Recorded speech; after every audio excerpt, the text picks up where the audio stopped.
Welcome to Prachi academy YouTube channel. आशा करते हैं आप लोगों की पढ़ाई लिखाई अच्छी चल रही है, साथ ही साथ आप बोर्ड एग्जाम की भी तैयारी जोर शोर से कर रहे होंगे। पिछले क्लास में हम लोगों ने unit vector notation in different quadrant and different direction का डिटेल्स स्टडी किए थे। इसमें से आप सभी स्टूडेंट्स का बहुत सारा प्यार मिला, इसके लिए सभी स्टूडेंट को थैंक्स। और जो स्टूडेंट इस चैनल में नए हैं, इस चैनल को सपोर्ट करने के लिए चैनल को सब्सक्राइब और वीडियो को लाइक कर दीजिए। चलिए हम लोग टॉपिक को कंटिन्यू करते हैं। वेक्टर में जो 11th का फिजिक्स चल रहा है उसमें वेक्टर में टॉपिक को हम लोग कंटिन्यू करने जा रहे हैं। जो direction of unit vector notation था, उससे जो अगला पॉइंट होता है rectangular component of vector in 3 dimension. तो रेक्टेंगुलर कंपोनेंट कहने का मतलब ये है कि सीधी सी बात है कि 3D स्पेस में कोई एक पॉइंट अगर ओरिजिन की रिस्पेक्ट में दे दिया जाए तो उसका कंपोनेंट क्या होगा। तो मान लीजिए ये हमारा क्या है, एक रेक्टेंगुलर 3D स्पेस है हमारा, ठीक है। तो ये हमारा x एक्सिस है, ये y एक्सिस है, ये z एक्सिस है। ओरिजिन O जो होता है इसका कोऑर्डिनेट क्या होता है, 0 0 0 होता है, ठीक है। तो यहाँ से एक वेक्टर लिया गया है OP, जिस वेक्टर को हम लोग A कहते हैं, ठीक है। जिस वेक्टर को हम लोग क्या कहते हैं, A कहते हैं। तो इस A वेक्टर का x एक्सिस पे जो हमारा OP क्या है, OP हमारा वेक्टर A है, तो यहाँ वेक्टर A लिख देते हैं हम लोग यहाँ पे, ठीक है। OP equals to vector A। और इस OP का x एक्सिस पे जो कंपोनेंट होगा, जो डायरेक्शन होगा x एक्सिस पे, जो OQ होता है वो हमारा क्या होगा, AX होगा, AX होगा। उसके बाद इस A वेक्टर का y एक्सिस पे जो डायरेक्शन होगा, y एक्सिस पे वो डायरेक्शन आपका क्या होगा, AY होगा। क्या होगा, AY होगा। और वही चीज इस A वेक्टर का Z एक्सिस पे जो डायरेक्शन होगा वो आपका AZ होगा, AZ होगा। तो याद रखिएगा x कंपोनेंट को I से आपको ऑर्थोगोनली परपेंडिकुलर वेक्टर आपको बता चुके हैं, क्योंकि x y और z क्या होता है हमारा ऑर्थोगोनली परपेंडिकुलर वेक्टर होता है। तो x एक्सिस को हम लोग क्या किससे इंडिकेट करते हैं, i के डायरेक्शन से, y एक्सिस को j के डायरेक्शन से, z एक्सिस को k के डायरेक्शन से इंडिकेट करते हैं। मतलब यहाँ जो वेक्टर a होगा, वेक्टर a इक्वल्स टू हो जाएगा मेरे भाई ax आयोटा प्लस ay जाई प्लस az k होगा।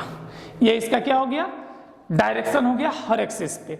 अब मान लीजिए वेक्टर A का अगर मॉड्यूलेशन निकालना है, मतलब OP वेक्टर का अगर आपको मॉड्यूलेशन निकालना है, यानी वेक्टर A का मॉड्यूलेशन निकालना है, यानी वेक्टर A का जो मैग्नीट्यूड्स होगा, तो सिंपल तरीका है मेरे भाई, under root direction of x axis का square plus direction of y axis का square plus direction of z axis का स्क्वायर का अंडर रूट अगर कर देते हैं तो हमारा इस 3D स्पेस वेक्टर का क्या निकल जाएगा, मैग्नीट्यूड निकल जाएगा। क्लियर है, क्या निकल जाएगा, हमारा मैग्नीट्यूड निकल जाएगा। तो ये मैग्नीट्यूड निकालने का फॉर्मूला है, याद रखिएगा, x डायरेक्शन इस x एक्सिस का डायरेक्शन का square plus y axis direction का square plus z axis direction का स्क्वायर का under root, overall under root, जितना भी प्लस है उसका ओवरऑल अंडर रूट अगर कर देंगे तो ये जो OP वेक्टर है यानी A वेक्टर है, इसका टोटल रिजल्टेंट मैग्नीट्यूड फाइंड हो जाएगा। इसके बाद आता है मेरा भाई डायरेक्शन कोसाइन। तो डायरेक्शन कोसाइन का यूज बेसिकली इसलिए करते हैं कि किसी भी एक्सिस में उसका सही डायरेक्शन मिल सके, यानी तीनों एक्सिस में x y z में सही डायरेक्शन फाइंड हो, इसके लिए हम लोग डायरेक्शन कोसाइन का यूज करते हैं। तो जैसे कि let A be the point in a space, तो एक 3D स्पेस में कोई पॉइंट है, ठीक है, जिस पॉइंट को हम लोग मान लेते हैं इसका कोऑर्डिनेट क्या है, x है, y है और z है, ठीक है।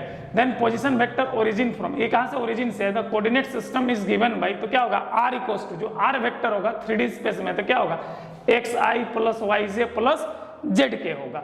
और ध्यान दीजिएगा ये वेक्टर जो x एक्सिस के साथ अल्फा एंगल बना रहा है, y एक्सिस के साथ बीटा और z एक्सिस के साथ गामा बना रहा है। तो इसको अगर 3D सिस्टम में देखा जाए तो ये देखिए रेक्टेंगुलर 3D सिस्टम है हमारा, ठीक है। यहाँ पे x एक्सिस है, यहाँ पे y एक्सिस है और ये हमारा क्या है, z एक्सिस है। ये कौन सा एक्सिस है, हमारा z एक्सिस है। तो यहाँ पर देखिए इस r वेक्टर को रिप्रेजेंट किया गया।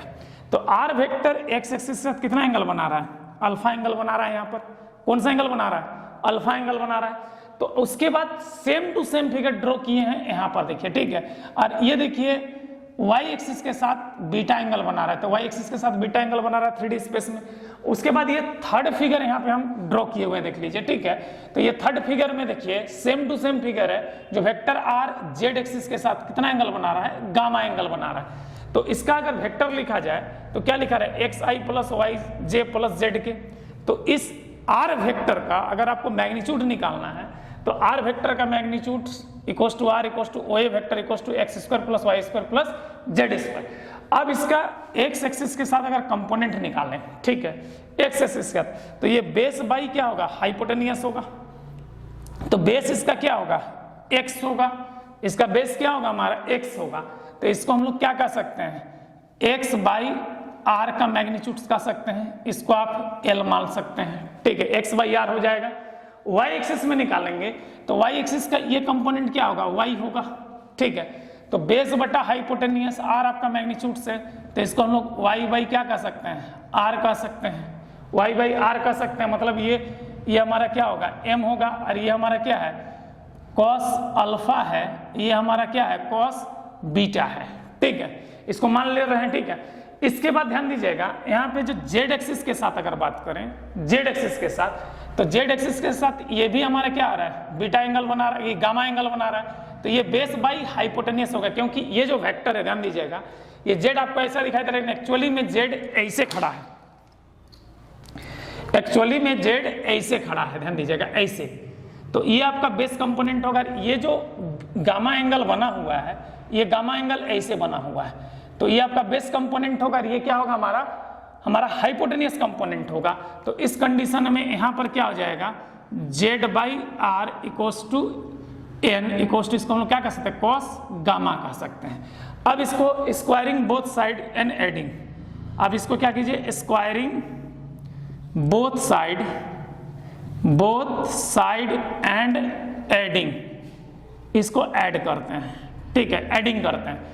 तो भाई अगर इसको एडिंग करेंगे तो क्या होगा, देखिएगा, x square by r square plus y square by r square plus z square by r square equals to l square plus m square plus n square equals to cos square alpha plus cos square beta plus cos square gamma होगा। Clear है यहाँ पे। अब यहाँ पे इसका LCM ले लीजिएगा, तो ये क्या हो जाएगा, आर स्क्वायर होगा, आर स्क्वायर होगा। तो यहाँ पे क्या होगा, x square plus y square plus z square equals to l square plus m square plus n square होगा। और इधर क्या आ जाएगा मेरे भाई, cos square alpha plus cos square beta plus cos square gamma होगा यहाँ पे, ठीक है।